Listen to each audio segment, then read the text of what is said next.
오늘은 영을 분별하라 이런 제목의 말씀 함께 나누겠습니다. 오늘 저희가 읽은 본문은 요한일서 4장 1절에서 6절까지의 본문인데 이 본문을 앞뒤로 함께 비교해 놓고 보면 다소간에 어색하다라는 느낌을 받게 됩니다. 앞단락에서 우리가 말과 혀로만 사랑할 것이 아니라 행함과 진실함으로 사랑해야 하고 나아가 마음이 때로 우리를 책망하더라도 마음보다 크신 하나님이 계시니 뜨겁게 사랑하자 이런 이야기를 나누었습니다. 그리고 오늘 본문이 등장을 한 다음에 이어지는 7절부터는 다시 그 유명한 하나님은 사랑이시라 이런 이야기를 저희가 읽을 수 있게 됩니다. 그런데 이렇게 앞뒤로는 사랑에 대한 이야기가 나오고 있는데 그 중간에 있는 오늘 본문은 다소간에 조금 생뚱맞게 영을 분별하라 이런 이야기가 나온다라는 말이죠. 오늘 1절에 이렇게 기록하고 있지 않습니까? 사랑하는 자들아 영을 다 믿지 말고 오직 영들이 하나님께 속하였나 분별하라. 많은 거짓 선지자가 세상에 나왔습니다. 앞뒤로 사랑하며 살자, 하나님을 사랑하자, 또 우리가 형제와 자매를 사랑하자 이런 이야기를 보여주면서 그 중간에 왜 이런 이야기를 하는 걸까요? 영을 분별하라라는 이야기를 하는 이유가 무엇일까? 또 영을 분별한다라는 것은 어떤 것이며 그것은 어떻게 가능한 것일까? 여러분 그런 궁금증이 들지 않겠습니까? 바로 그런 궁금증들을 함께 모아서 오늘 말씀을 함께 나누도록 하겠습니다. 먼저 영을 분별한다라는 말 속에는 전제되어 있는 것이 있지요. 그것은 이 세상에는 눈에 보이지 않는 영의 세계가 있다라는 사실입니다. 영을 분별하려면 영이 있다라는 것을 믿어야 합니다. 그러니까 영적인 세계가 있다, 초자연적인 세계가 있다라는 것을 믿어야만 영을 분별하든지 말든지 하겠지요. 만약에 이 세상은 그냥 눈에 보이는 게 전부다, 자연적인 세계가 전부다라고 생각한다면 아마 그런 분들은 무신론자라고 말할 수 있겠습니다. 어제 토요일에 저희 초등학교 4학년 된 아들의 생일날이었습니다. 이 아들이 생일 이틀 전에 저에게 전화를 했습니다. 그리고 다짜고짜 묻습니다. 아빠, 나 갖고 싶은 선물이 있는데 가격은 인터넷 최저가가 땡땡땡이야. 이거 사줄 거지? 이 아들은 자기의 생일날이 되면 부모님과 누나는 무조건 당연히 생일 선물을 지급해야 한다라는 강력한 신념을 가지고 있습니다. 얼마나 당당하게 요구하는지 몰라요? 그래서 제가 아들에게 대답을 했죠. 정준아, 하나님께 기도하고 알려줄게. 그랬더니 아들이 그거 안 사준다는 소리잖아 이렇게 대답을 하는 거예요. 아빠가 안 사준다는 것이 아니고 하나님께 기도한 다음에 대답해 줄게. 소용이 없습니다. 목사 아빠가 기도하고 1시간 뒤에 알려준다는데 아들이 믿지를 않는 거예요. 타협이 안 돼서 실랑이를 하다가 겨우 30분 뒤에 답변을 주기로 했습니다. 약속된 시간이 지나서 제가 전화를 했습니다. 정준아, 인터넷 최저가가 땡땡땡이라 그랬지? 그러면 사줄게. 아빠 고맙습니다. 다른 때는 늘 반말하다가 이럴 때만 꼭 태도가 바뀝니다. 아니, 하나님께 고맙다고 해라. 아빠 말고 하나님께 고맙다고 해라. 왜? 아빠가 사주는 거잖아. 아니, 하나님께서 허락을 해주셨다. 이 호기심 많은 이 아들에게 눈에 보이지 않는 하나님에 대해서, 기도에 대해서 가르치려고 의도적으로 나눈 대화였습니다. 여러분, 우리가 하나님을 믿는다라는 것, 그리고 하나님께 기도한다라는 것, 무엇이 전제된 겁니까? 눈에 보이는 세상의 전부가 아니라 영적인 세계가 있다라는 것, 초자연적인 보이지 않는 세계가 있다라는 것, 바로 그걸 믿기 때문 아니겠어요? 눈에 보이는 것이 전부가 아니고 보이지 않는 영의 세계, 그 초자연적인 세계에 눈을 뜨고 하나님을 깊이 믿고 나가는 저와 여러분 다 될 수 있기를 간절히 축복합니다. 그럼 여러분, 우리가 영을 분별한다라는 것은 이건 어떤 겁니까? 그게 왜 필요한 것이겠습니까? 영적인 세계는 신비한 것이고 또 영적인 언급이라는 것, 영적인 세계에 대한 주장은 다양하게 펼쳐질 수 있기 때문에 모든 것을 그냥 믿지 말고 검증이 필요하다, 이런 이야기입니다. 아무거나 믿지 말라는 것이죠. 영의 세계에 대해서 주장하는 이야기들이 있으면 신중하게 접근하고 파악을 하라, 이런 이야기입니다. 그래서 사도 요한이 1절에 이렇게 말했죠. 영을 다 믿지 말아라.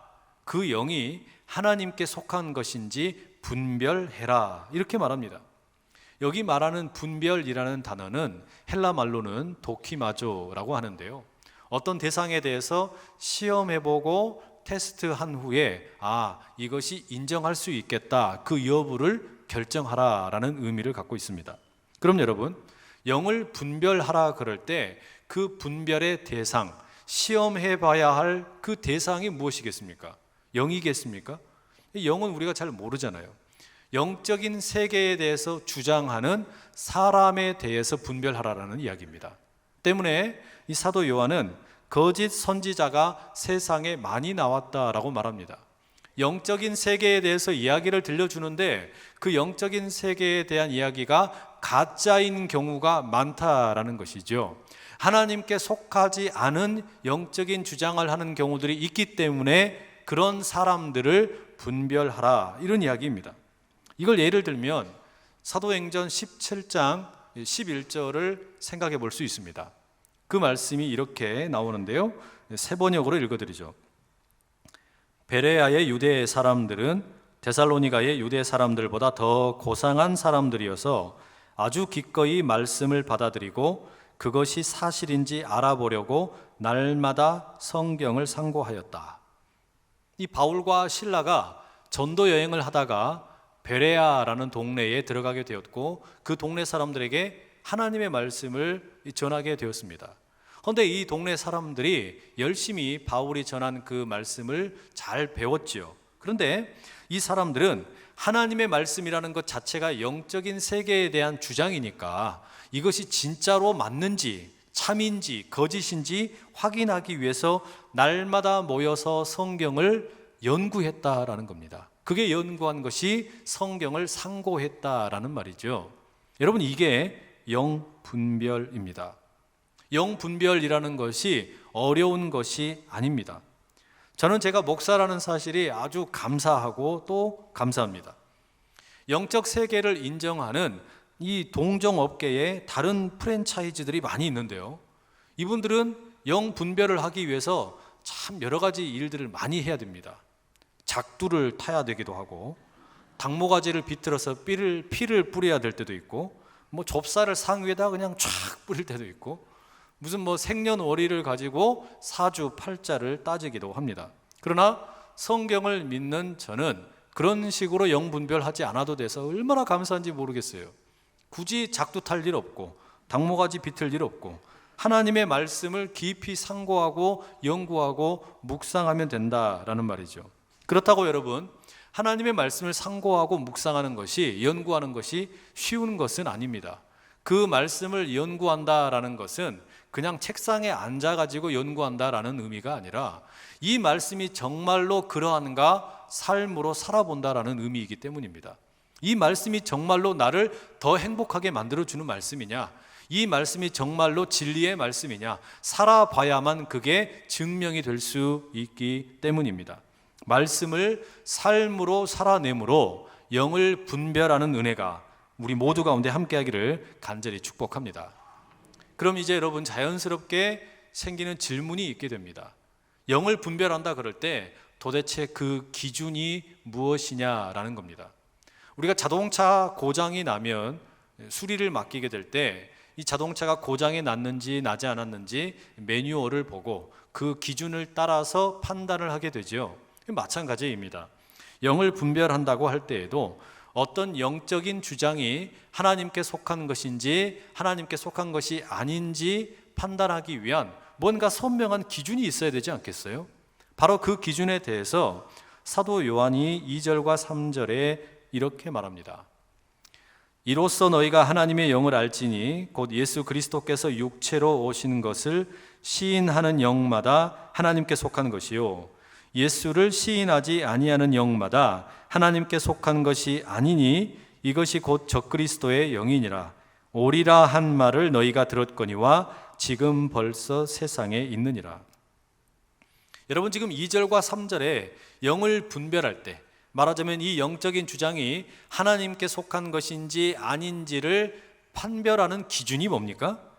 예수 그리스도께서 육체로 오셨느냐, 그것을 시인하느냐 시인하지 않느냐, 여기에 달려 있다고 말하고 있지요.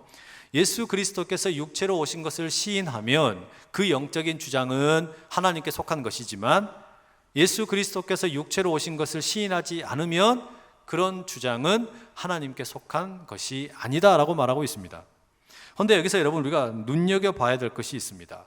2절에는 예수 그리스도께서 육체로 오신 것을 시인하는 영, 이렇게 적고 있는데, 그것을 반대되는 것으로 이야기할 때 3절에는 예수 그리스도를 시인하지 아니하는 영, 이렇게 말하지 않고 그냥 예수를 시인하지 아니하는 영이라고 말합니다. 차이가 뭡니까? 예수 그리스도와 그냥 예수라고 말하는 차이점이 있지요. 예수 그리스도께서 육체로 오신 것을 시인한다, 이걸 반대로 이야기하려면 예수 그리스도께서 육체로 오신 것을 시인하지 않는다, 이렇게 해야 되는데, 그리스도는 빼버리고 예수를 시인하지 않는다라고 말하는 겁니다. 특히 3절에 예수를 시인하지 아니하는 영, 이 표현을 어떤 사본에서는요, 예수를 없애버리는 영, 이렇게 적어놓기도 합니다. 이게 무슨 말일까요? 이 사도 요한이 목회하던 교회에 영 분별이 필요했던 이유는 이 불신자 때문이 아닙니다. 나름 하나님을 믿는다라는 사람들이 있는데, 이 사람들이 주장하는 영적인 세계에 대한 이야기가 믿을 것이 못 되는 경우들이 있더라라는 말입니다. 교회 안에 있는 이야기 가운데 믿을 수 없는 이야기, 바로 그런 주장을 하는 사람들을 거짓 선지자 혹은 적그리스도라고 부른 것이죠. 그런데 이 사람들의 주장의 핵심이 뭐냐? 그리스도는 인정을 해요. 하나님의 메시아, 구원자가 있다라는 것은 인정을 하는데 예수를 인정을 하지 않는 겁니다. 그 그리스도가 굳이 예수일 필요는 없다라고 말하고 다니는 거예요. 그리스도가 있다라는 것은 믿겠는데 그 그리스도가 굳이 예수여야 할 필요가 있느냐, 이렇게 주장하는 사람들, 여러분, 우리가 이런 주장하는 사람들을 가리켜 뭐라고 부릅니까? 이단이라고 부릅니다. 수많은 이단들이 있지만 그런 이단들에게 공통점이 있다면 그리스도는 인정을 하지만 결국은 예수님을 부인한다라는 말입니다. 자기가 그리스도라는 거예요. 그러니까 자칭 예수요, 자칭 그리스도라고 말하는 사람들이 우리나라에만 해도 수십 명 있다고 말하지 않습니까? 그리스도, 하나님의 구원자가 예수가 아니라 나다, 이렇게 이야기하는 사람들이 있다는 말이에요. 바로 그런 거짓 선지자들을 분별하라라는 겁니다. 영적 세계에 대해서 뭔가 그럴듯한 이야기를 많이 하고 때로는 어마어마한 능력을 보여준다고 할지라도 자신이 그리스도다라고 말하면 어떻게 된다는 겁니까? 그건 가짜다라는 거예요. 그래서 사도 요한은 끊임없이 그냥 그리스도가 아니라 예수 그리스도라고 가르치고 있습니다. 예수님께서 그리스도이시라는 거예요. 갈릴리에서 활동하셨던 예수라는 사람이 그리스도이시고 그리스도가 곧 예수님이시다라고 말하고 있는 겁니다. 그럼 여러분, 이렇게 영 분별을 하는 기준, 예수 그리스도께서 육체로 오신 것을 시인하면 하나님께 속한 영적인 주장이고 그것을 시인하지 못하면 하나님께 속한 것이 아니다라고 말했는데, 여러분, 이 주장을 왜 앞뒤로 사랑에 대한 이야기를 하면서 가운데에다가 끼워 놓았을까요? 하나님을 사랑하자, 우리가 형제와 자매를 사랑하자, 이런 이야기를 하는 중간에 왜 영적인 세계에 대한 영 분별이 필요하다라는 이야기를 하고 있느냐라는 겁니다. 여기에 대해서 여러분, 우리가 두 가지를 꼭 기억할 필요가 있겠습니다. 첫 번째는요, 예수님과 그리스도, 이 둘을 함께 주장하는 것, 이 둘을 함께 고백하는 것은 영의 세계와 현실은 늘 함께 가야 한다라는 이야기입니다. 영의 세계에 대한 주장은 현실과 결코 동떨어질 수 없다라는 것을 말해주고 있습니다. 목회를 하다 보면 영적 세계와 현실 사이에서 오락가락 하는 분들이 종종 있어요. 제가 청소년 사역을 하던 시절에 교회를 정말 열심히 다니고 기도도 열심히 하고 찬양도 누구보다 어마어마하게 열심히 하는 이 고등학생, 남학생이 하나 있었습니다. 그런데 이 친구에게 문제가 하나 있었는데 영적인 황홀경에 대한 어떤 체험, 그 어떤 경험, 이것을 너무 절대적으로 생각을 하는 겁니다. 그래서 한 번은 하나님께서 그 청소년 예배를 같이 드리는 친구 가운데 여중생이 있는데 그 여중생과 하나님이 자신을 사귀라고 했다는 겁니다. 서로 같이 결혼을 하게 할 것이라고 말씀을 하셨다는 거예요. 그래서 그 이야기를 그 여자 학생에게도 가서 이야기를 하고 나중에는 이제 저에게도 이야기를 하고 그 여학생의 부모님에게도 가서 찾아가서 하나님이 이 애랑 나랑 사귀래요, 이렇게 떠들고 다닌 겁니다. 그러니 그 여학생의 부모님이 기가 막힐 노릇이죠. 가서 예배 드리라고 그랬더니 무슨 연애를 한다고 그러고 심지어는 영적인 체험을 했다고 하니까 뭐 그런 소리를 하냐고 막 타박을 했습니다. 그랬더니 이 남학생이 막 핏대를 세우면서 하나님이 나한테 말씀하셨는데 어떻게 그렇게 말씀하시냐고 그러면서 대판 싸운 거예요. 제가 끌고 왔죠. 뭐라고 이야기했겠습니까? 너는 그렇게 응답받았을지 모르지만 나는 그렇게 응답받지 않았다. 내가 영빨이 더 세니까 빨리 헤어져라. 헛소리 하지 말아라. 그랬더니 이 친구가 뒤에 다른 여학생을 또 사귀었더라고요. 금세 하나님의 응답이 다르게 임했는지 모르겠어요. 여러분, 이게 무슨 꼴입니까? 사실은 자기가 그냥 여학생 사귀고 싶은데 자기의 어떤 그 사귀고 싶은 그 마음을 하나님의 어떤 영적인 어떤 계시, 영적인 비밀을 봤다, 이런 걸 가지고 덮어 씌운 거 아니에요? 자기의 어떤 마음을 하나님의 어떤 영적인 세계를 가지고서 그렇게 주장을 한 겁니다. 이러면 여러분, 이런 식으로 우겨버리면 영적 세계라는 것이 너무 초라해지는 겁니다. 그러지 않겠어요? 그래도 여러분, 이런 경우는 웃으며 넘길 수 있습니다. 조금 더 어려운 경우가 있지요. 목회의 소명을 받았다라고 하는 경우입니다. 하나님께서 나를 특별히 만나 주셔서 나를 부르셔서 이제 내가 목회를 해야 되겠습니다, 신학교에 가야 되겠습니다, 이렇게 말하는 분들이 계십니다. 이 영적인 체험이 없이, 하나님께서 나를 부르셨다라는 영적인 체험 없이 목회하면 정말 안 됩니다. 그런 영적인 하나님과의 비밀한 경험, 신비한 체험 꼭 필요하지요. 이런 경험 없이 목회하면 목회하는 사람도 불행하고 그 목회에 함께 있는 동역자들도 다 불행해집니다. 문제는 그런 영적인 체험, 하나님의 부르심은 현실의 객관적인 평가를 통해서 확인이 되고 검증이 되어야 합니다. 하나님께서 나를 목회자로 부르셨다. 그러면은 그 하나님의 부르심, 그 소명이라는 것을 내가 몸담고 있는 신앙의 공동체의 리더로부터, 주변에 있는 성도들로부터 자신의 목회 소명에 대해서 객관적인 평가를 해달라고 조언을 들어야 한다라는 말이에요. 그래야만 주관적인 소명, 하나님과의 체험이라는 것이 객관적인 판단과 함께 맞물리게 된다라는 것이죠. 하나님께서 절대 우리들을 부르실 때 터무니없이 그냥 부르시지 않습니다. 하나님의 그 어떤 부르심, 객관적인 어떤 주관적인 체험과 객관적인 사람들의 평가가 제대로 만나게 될 때 어떻게 됩니까? 이 귀한 능력이 나타나는 거예요. 때때로 그런 경우 있지 않습니까? 모든 사람들이 저분은 목회자로서 안 하시는 게 좋을 것 같은데 바득바득 우기고 갔다가 결국은 실패하는 경우들이 종종 있어요. 영적인 체험은 현실과 조화를 이룰 때 바르게 귀한 능력이 나타난다라는 말입니다.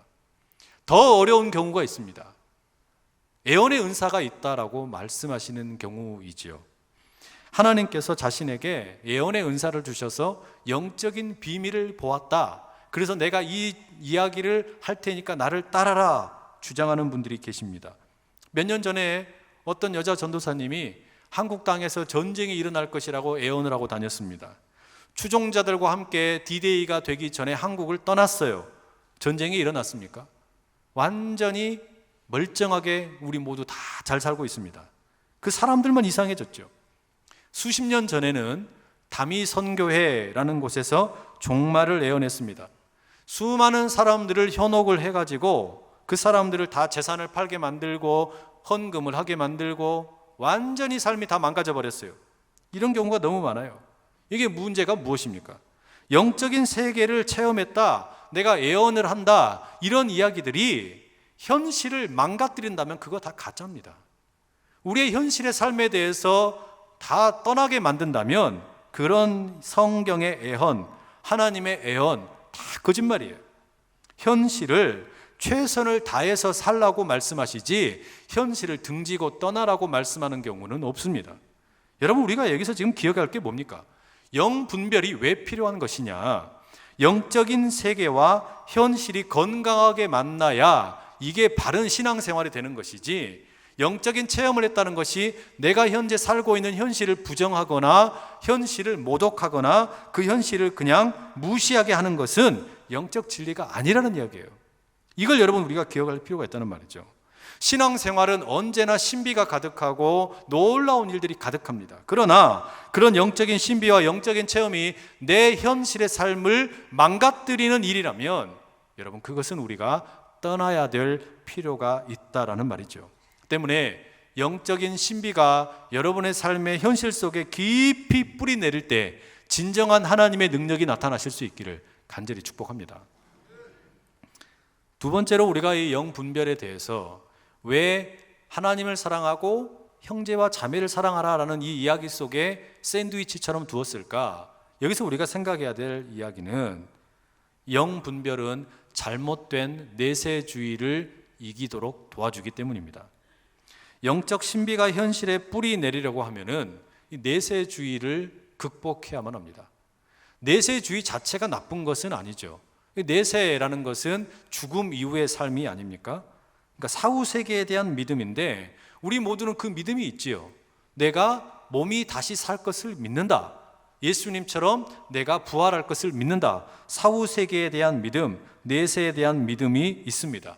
이건 꼭 필요합니다. 문제는 이 내세에 대한 믿음이 잘못 작동을 해서 이것이 그릇되게 우리의 현실을 이끄는 경우가 있다라는 겁니다. 내세에 대한 믿음이 때로 앞서 말씀드린 것처럼 현실로부터 도피하기 위한 수단이 되는 경우가 있어요. 현실이 힘드니까, 현실이 너무 버거우니까 현실을 회피하기 위해서, 그 내가 살고 있는 현실을 무시해버리기 위해서 내세를 꿈꾸는 경우가 있다는 말이에요. 지금 왜 예수님이 육체로 오신 것을 부인합니까? 몸을 천하게 보는 풍조 때문입니다. 영적인 것은 중요하지만 내가 몸으로 살아가는 현실은 별거 아니다, 이것을 무시하기 때문이에요. 이런 생각이 결국은 현실을 부인하고 싶고 도망가고 싶은 마음에서 비롯되었다라는 겁니다. 현실이 힘드니까, 책임져야 할 일이 많으니까 이런 것을 덮어버리기 위해서 내세를 부르짖고 영적인 것만 중요하게 생각하는 경우들이 있다는 말이에요. 여러분, 이게 바로 잘못된 이단들의 특징 아닙니까? 신천지 보십시오. 새 하늘과 새 땅이 완성되면, 14만 4천 하나님의 백성이 완성이 되면 여러분들의 가족들도 다 구원받을 수 있습니다. 그러니까 학교도 포기하고 가족도 포기하고 신천지 포교에 집중하십시오, 이렇게 가르치잖아요. 결국 어떻게 됩니까? 그 내세에 대한 이야기를 가지고, 미래에 대한 이야기를 가지고 현실의 삶을 완전히 망가뜨려 버리는 거예요. 이 내세에 대한 주장을 가지고서 지금 열심히 하나님의 사람으로서 세상을 섬기며 살아야 될 사람들을 미혹해다가 현실이 완전히 피폐하게 만들어버리는 게, 이게 여러분 이단의 모습 아닙니까? 그런데 이단이 아니더라도 우리가 살아가는 삶의 모습 가운데 이런 그릇된 내세주의가 스며들어 있는 경우들이 종종 있습니다. 지금 여러분 수능 시험이 100일도 남지 않았죠. 그런데 우리가 이 고등학교 3학년 학생들을 뭐라고 이야기합니까? 지금은 모든 걸 다 참아라, 공부해라, 너 대학만 들어가면 모든 게 다 허락이 되고 행복해질 거다. 정말로 그렇습니까? 대학에 들어가 보십시오. 지금은 참고 취업 준비만 열심히 해라, 취업만 하면 진짜 행복해질 것이다. 정말로 그러냔 말이에요. 자, 취업을 했습니다. 회사에 다니는 분들 보세요. 지금은 참고 희생하면서 열심히 돈을 모아라, 결혼만 하면 진짜 행복해질 것이다. 결혼만 하면 진짜로 행복해집니까?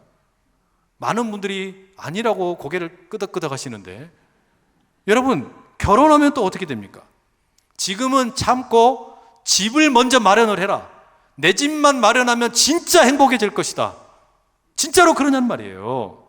도대체 여러분, 우리는 언제 행복해집니까? 맨날 이거 하면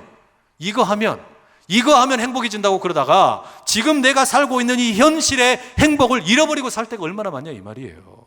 이게 우리가 여러분 결국은 뭐가 되는 거냐면, 미래에 대한 이야기를 하면서 현재를 희생시키고 현실을 도피하게 만들고 그 현실의 행복을 잊어버리게 만든다는 말이죠. 저도 그렇게 살았습니다. 제 결혼 생활이, 제가 결혼을 비교적 일찍 하고 신학대학원에 입학을 했습니다. 근데 돈이 없었기 때문에 서울에서 학교를 다녀야 되는데 집을 얻지를 못했어요. 그런데 저는, 나는 영적인 일을 하는 거니까, 나는 신학교에서 신학을 공부하는 거니까 아내는 그냥 집에 처박혀 있어라, 저기 시골에 시댁에다가 그냥 이렇게 있으라고 했단 말이죠.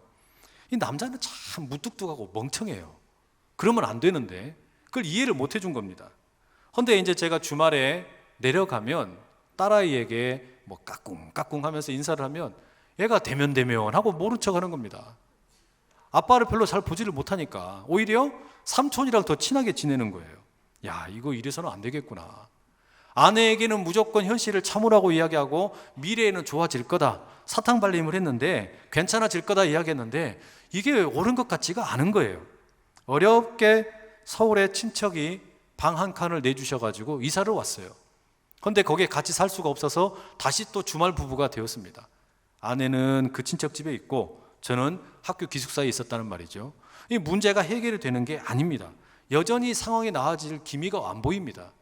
그 가운데 지금 저의 마음은 어떤 게 있었던 거냐면, 나는 영적인 일을 하는 거니까 현실은 자기가 좀 책임지고 아내가 좀 희생 좀 해라. 아주 못돼 먹은 생각이죠. 책임져야 될 일 회피하고 싶어서 그렇게 사탕발림했다는 말이에요. 근데 이게 도저히 상황이 나아질 것 같지가 않습니다. 뭐라도 해야 될 것 같은 거예요. 아무 대책 없이 이렇게 있을 수는 없을 것 같습니다.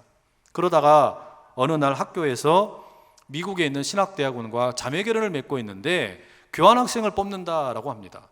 저거라도 한번 해봐야겠다. 그래서 영어 어학 시험을 보고 지원을 했는데 합격을 했을까요? 합격을 했어요. 그랬는데 이 학교에다가 제가 이제 연락을 취했습니다. 나는 혼자는 못 갑니다. 아내가 있고 딸이 있는데 꼭 같이 가야 됩니다. 그러니까 같이 갈 수 있는 기회를 주십시오. 이렇게 요청을 했어요. 그랬더니 그 학교에서 허락을 해준 거예요. 얼마나 감사했는지 몰라요. 처음으로 세 식구가 같이 함께 살게 되었다라는 말이죠. 여러분, 이야기를 제가 왜 드리는 거냐면, 영적인 것을 이야기하면서 현실을 무시해버리면, 미래를 이야기하면서 현재의 행복을 포기하도록 만들면 그거 올바른 것이냐 이 말이에요. 영을 분별한다라는 게 뭡니까?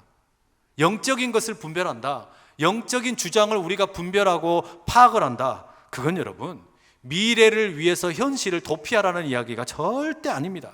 그 이야기는, 영을 분별하면서 살라라는 이야기는 지금 여기에서 힘껏 최선을 다해서 사랑하라는 명령입니다. 포기하지 말고 미래를 위해서 현실을 희생시키라는 이야기가 아니고, 여기에서 행복을 구하고 사랑하기 어려운 사람을 사랑해보고 용납할 수 없는 사람을 용납해보고 그런 삶을 살아보라라는 초청이라는 말이죠. 때문에 영을 분별하라라는 이야기는 우리에게 사랑하라라는 명령이라는 겁니다. 말과 혀로만 사랑할 것이 아니요, 우리가 행함과 진실함으로 사랑하다 보면 마음이 책망할 때도 있고 때로는 내 스스로가 너무나 실망스러울 때도 있습니다. 그러다 보니까 어떻습니까? 현실을 외면하고 싶고 떠나고 싶을 때가 있다는 말이에요. 그러나 그러지 말고 영을 제대로 분별하여 현실 가운데 뿌리를 내리고 사랑하기 어려운 그 상황 가운데도 더 힘껏 사랑하며 살다 보면 하나님께서 힘 주시고 능력 주시고 새로운 일을 행하실 것이다. 그 믿음 가지고 살아라는 것이 영분별의 이야기라는 겁니다. 영적 세계를 경험했다고 교만하게 현실을 무시하지 말고, 영적 세계에 대한 뭔가 지식이 있다고 까불지 말고, 올바른 영적 그 부르짖음 가지고 내게 주어진 삶의 현실 가운데 뿌리 내리고 건강한 영적 경험 가지고 우리에게 주어진 삶을 힘껏 살아내는 저와 여러분 다 될 수 있기를 간절히 축복합니다. 우리 시간에 같이 한번 기도하기 원하는데요, 하나님께서 원하시는 것은 우리가 현실을 외면하고 현실을 떠나서 사랑하기 어려우니까 덮어놓고 영적 세계를 부르짖으라고 말씀하시지 않습니다. 하나님께서 우리에게 원하시는 것은 영적인 세계에 눈을 떴다면, 하나님의 그 세계에 눈을 떴다면 오늘 내게 주어진 이 현실에 최선을 다해서 정말 사랑하기 어려운 사람, 정말 내가 용납하기 어려운 사람, 그런 사람들일지라도 사랑하면서 살라는 요청입니다. 하나님, 저에게 그 능력 주십시오. 그 힘을 주십시오. 우리 그 마음 가지고 이 시간에 주여 힘있게 세 번 외치고 같이 기도하며 나갑니다. 주여, 주여, 주여. 사랑하는 아버지 하나님, 아버지 하나님, 우리를 향한 하나님의 부르심 가운데 나가게 하여 주시옵소서. 영적인 세계의 비밀을 알았다면, 하나님이 나를 얼마나 사랑하시는지 알았다면, 아버지 하나님, 영적인 그 비밀을 가지고 현실에 뿌리를 내리고 이 자리에서 먼저 행복을 추구하며 살아가는 우리가 되게 하여 주시옵소서. 미래를 말하며 현재를 희생하며 사는 것이 아니라 오늘 내게 주어진 이 삶의 자리 가운데서 내가 할 수 있는 일이 무엇인지, 어떻게 더 많이 사랑할 것인지, 주여 우리를 돌아보고 이웃을 돌아보고 하나님을 사랑하기를 앞장서 나가는 모든 주의 백성들 다 되게 하여 주시옵소서. 사랑하는 주님, 영적인 체험으로 인해 현실을 외면하고 도피하려 하지 않게 하여 주시옵소서. 영적인 경험이 깊어지면 깊어질수록 우리에게 주어진 현실을 더욱 사랑할 수 있도록 도와 주시옵소서. 거룩하신 예수 그리스도의 이름으로 기도드립니다. 아멘.